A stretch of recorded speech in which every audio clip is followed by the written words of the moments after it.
The cape is insulating in the winter. I can see you keeps now you warm. talking to your boyfriend and be like, "How do you want your eggs? Swear to me." Swear to me what kind of eggs you want. It's They're like scrambled, and I'm like, it's like just good. Can you one night without the suit, please? It's like, don't disrespect my kink. It's important. Don't kink shame No me. kink, don't kink shame Batman.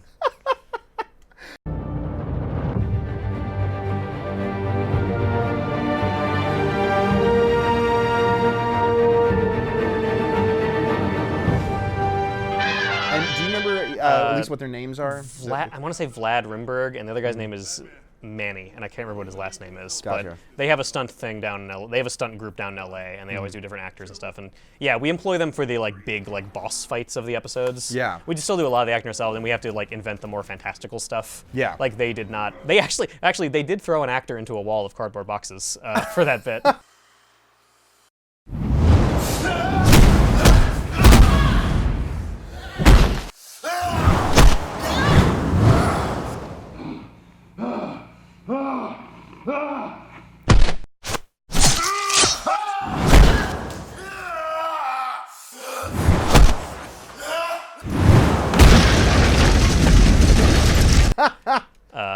Hold down A and then swipe up. Uh-oh. There we go. There you go. Batman looks like garbage now. Ugh. It almost looks like a wall fell on him. What happened to your face? He got spaghetti sauce on his mouth. It's lipstick. He had a pasta incident. I was just eating my floor spaghetti. Oh, I just need a minute. Excuse me. It's hard to be Batman. Now I can be Bruce Wayne, right? But now here's something. See that guy who helped us. Oh, what? What was his name? How Chip? dare you? It was Chip. Chip's dead. I'm sorry. Damn it, Telltale.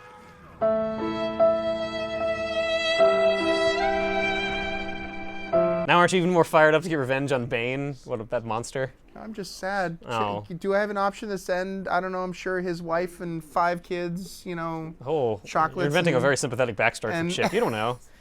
Chip could have been some kind of weird sex pervert. You don't know shit about Chip. He's a greasy man, clearly. I mean, he's like a mechanic. He was noble in the end, but does one noble deed make up for his life of body isn't depravity? even cold yet, and you're still you're giving him this horrible God. See, the thing about me and Amanda Waller is that we know the world is full of shades of gray. All we know about this guy, he's got a nice mustache, and his little name tag says Chip. In fact, he may seem like a hero, but you don't know everything about him. He could be a weird sex pervert. This could be his one noble act in his entire life. Or he could be doing crimes to feed his 7 children, but he's still doing crimes. What I'm saying is Chip is a morally complicated character. I think people should write fan fiction about Chip. Maybe have him meet Frank at the stacked deck and talk about their seedy pasts. Do what you will with Chip. Not everything is black and white. There aren't just heroes and villains in this But world. Chip was so innocent. His name was Chip. It is very cute. There's no bad guys out there named Chip. Is anyone actually named Chip? Is Chip short for something? Chipmunk? Chippendales Rescue Rangers? If that guy used to be a Chippendale, he's really fallen on hard times. I mean, there was a little paunch on Chip. I don't know how good he'd look in just a bow tie. Hey, we're not body shaming either here. No, okay? you're right. I'm sorry. We shouldn't kink shame Batman, and we shouldn't body shame Chip. I want to be fair in Gotham, just like Amanda Waller. Now we just need in the arms of an angel. Here's a fun Amanda Waller fact. When I saw the first model of her face, she looked too nice. The very first model of her face, her cheeks were kind of full, and she kind of came, and it was and we were putting moods on her, and it's I can't make her look angry enough. We had to remodel her face to make her have. Yeah. I would say, and I'm getting some bleep resting bitch face. We needed that on Amanda Waller needed resting angry face. And Yeah. her first model didn't have that. And I had one of the characters was I'm guys, she's too cute. You were just big B her up, please. Yes, please give her a more little Big B. Have her eat a pack of cigarettes. I really like Blake in the first episode where he's playing bad cop to Iman's good cop. Mm-hmm. I like the one choice where you can say I don't associate with terrorists or international criminals, and then Chip is in Blake's way in the background. He just goes, yeah. That's by far my favorite option in the office scene. So out of curiosity, here in this episode, going through, in dialogue files, we always have notes on certain things, or during silent options, that kind of stuff. Out of all the moments in the second episode, what was the biggest surprise that maybe one of the chore artists did? You're like, oh, And then you kind of lauged, or you thought that was pretty cool. I think you will see. I think you will see it when we get there. Okay, all right. Let me know to make sure. I will make get sure it. you do it. I think there's very people who will not choose this option. Okay, But this was embellished upon by actually the director of the episode. Also, I love these block titles so much. That's my favorite thing. The Pact. I make sure they put those in every episode. Yeah, I remember in season 1 that rain scene with. It's Cobblepot. Yeah, that one's really good. That one's really good. Block titles coming out of the flashbacks, great. They're great. They're really good in the Two-Face one too, because the Two-Face one has that super poignant flashback thing where it changes from the past to the present on the coin flip. Yeah. That's my proudest thing that I've ever made. And every single time I see this, I freaking love our vehicle. I love our car. Oh, the Batmobile's so cool. And I love the choice. Do you remember whose choice it was to make Bruce Wayne's car also the Batmobile, that it would camouflage back and forth? I can't remember. I mean, it may have been people who aren't here any longer way back in the first season. But like the idea was definitely to make him have a car that's not a big tank. Yeah. We were intentionally going away from the Nolan thing. Gotcha. And so I feel like it might have been like Nick Herman or somebody who wanted the thing to transform. Gotcha. And oh my gosh, it was so much work to make that thing transform in the first season. It can theoretically still do that. It hasn't happened on screen yet in the season, just because the budget to make that thing transform is quite expensive. Even though it's actually just a couple shots of isolated elements transforming, and like the car color shifting. But even that was like it's very difficult to produce something that mechanically complex. Like that stuff is hard, and the realities of game development. So going through season 2, as we often do, and this is a question I love to ask all my guests, is that going through, we have our first rev on it, we have our first kind of blocked out playthrough of everything else, to see just how it's running and whatnot. What is probably the biggest story element that changed from what it originally was? Like what got put on the cutting room floor or got changed around that you can remember? In the second episode specifically? Yes. What would that be that got changed?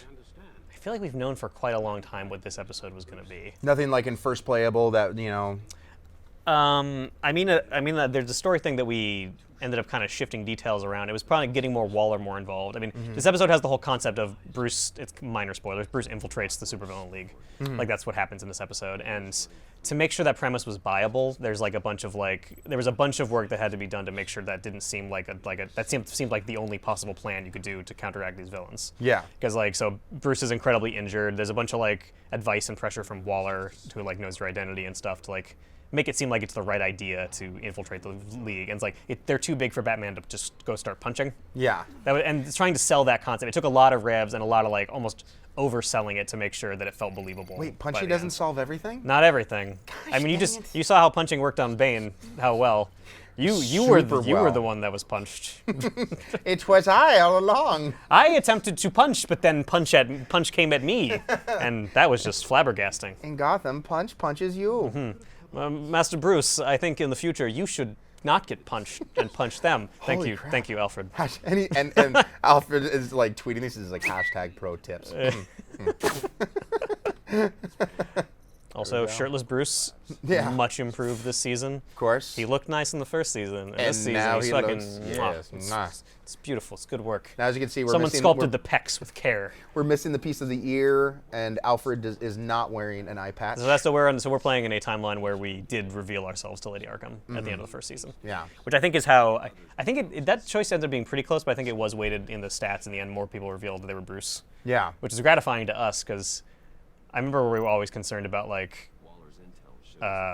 too many people would want to play Batman all the time in our Batman game, but enough stats we've got is people want to play as Bruce in their games, which is great because it feels like we sold Bruce as a character. It's a strategy. It's because there's sometimes where there's the stealth that you need with being Bruce, and I mean that's in all the comics and whatnot. It always seems like that's. I mean, most of the time he says Batman's actually his true face, but he does understand the importance of being Bruce Wayne. Yeah.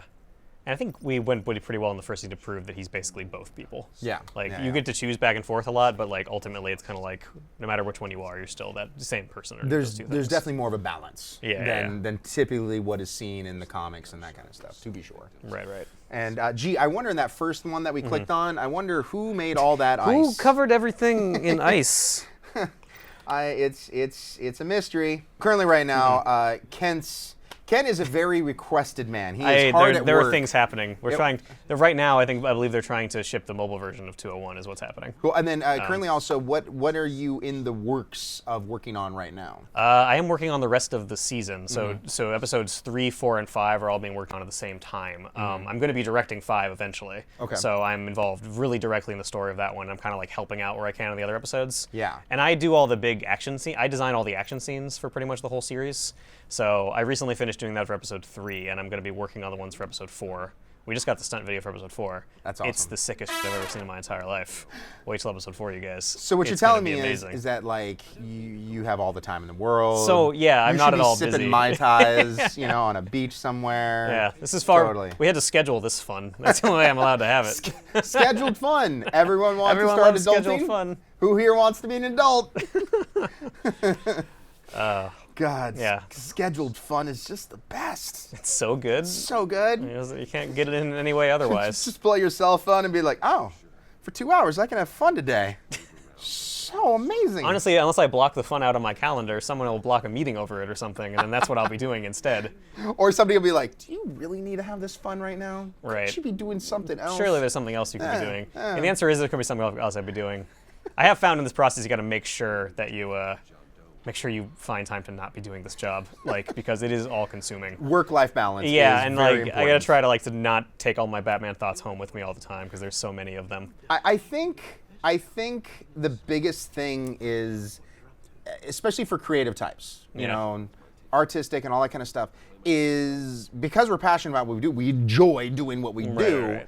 That it is sometimes hard to get a very fine line that isn't blurred when it comes to having that work-life balance. Yeah, because you're right. I love my job, and it's Yeah. fun to figure out all these. It feels like there's constantly a problem I got to figure out. It feels like Yeah. an ongoing puzzle all the time. Yeah. And it's like figuring how does Joker do thing in this scene? It's like that's a fun problem.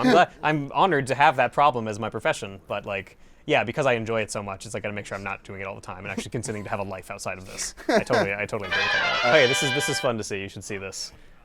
This is. This takes me back. We're back in the stacked deck again. Yeah. Episode 2 of this season and episode 2 of last season. Well, remember, I worked on the fight scene. Oh, you did. That's right. For all this. Yeah. Okay. Hi there, Here, John Doe. There's John Doe. Hi. How you doing, baby? He's running a therapy circle. With the doll. What the This poor drunk needs his advice. I love Joker's one button that's the wrong color. There's 2 dolls. Of course there is. There's a Okay, Bruce good. Wayne doll, and this guy's being real mean to the Bruce Wayne doll. This stuff is awesome. I love this. You know what? I would like him to actually finish his thought. Please, Willie. Please, That's please. a good man's name is Willie. Willie, continue. Jeez, Willie. Wow. Don't. Rude. Please tell me how you really feel. So was there any jokes or whatnot here that you're like, okay, that's funny, but I had a really, really stupid joke I wanted to do in the scene that we ended up not doing. It was many variants of the scene ago. And what I always hoped for when the scene was in a bar, I wanted Joker to be making a little castle out of coasters, like a solitaire castle you make with cards. Yeah. And I was hoping it would just be there the entire scene, and then a fight would break out.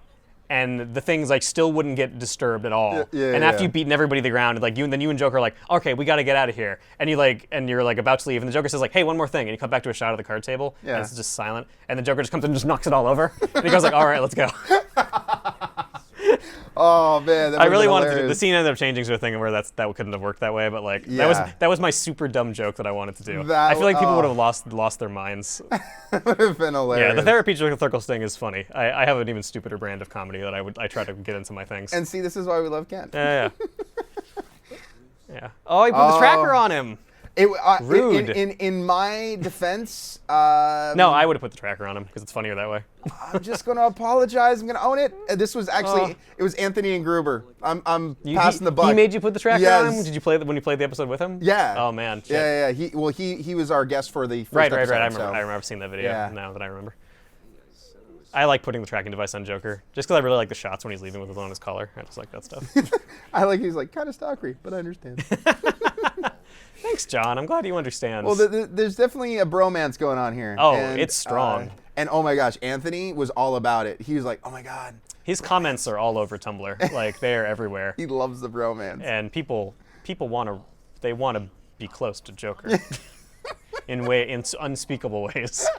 I love Riddler's smug mugshot. Yeah. I remember I got the first version of that for the first episode, and I said I need it to be smugger. Smugger? Yeah, because it was like this before, and I was like, I need him to, like, he's an asshole. I want him to, like, look really confident, and, like, so then they gave me this. I'm like, that's good. Perfect. I'd keep that one. Oh my God, that side profile. The grin. Oh that my grin God, is that is inhuman. terrifying. John, did you have anything to do with the Riddler's death? Yeah, He's offended. Kind of murdered him. He's offended we'd accuse him of the murder. I think he's just play acting. I think he's play acting. Wouldn't blame you if you did. Come on, I'm on your side here, buddy. You're just trying to butter him up for secrets. Yes. That's fine. You know. That's a totally acceptable version of this, of how to deal with Joker. Well, yeah. I mean, butter up Joker. Get on his good side. I'm sure it won't bite me in the ass whatsoever. Nothing bad will possibly happen based on your choices. It's a Telltale game. Nothing bad ever happens. Telltale Games are, friendly handshake simulators. It's happy fun times and farts coming out of unicorn butts. It's totally cool. Is that what's happening? They do It's the like, credits and Raise the Roof and Vogue, or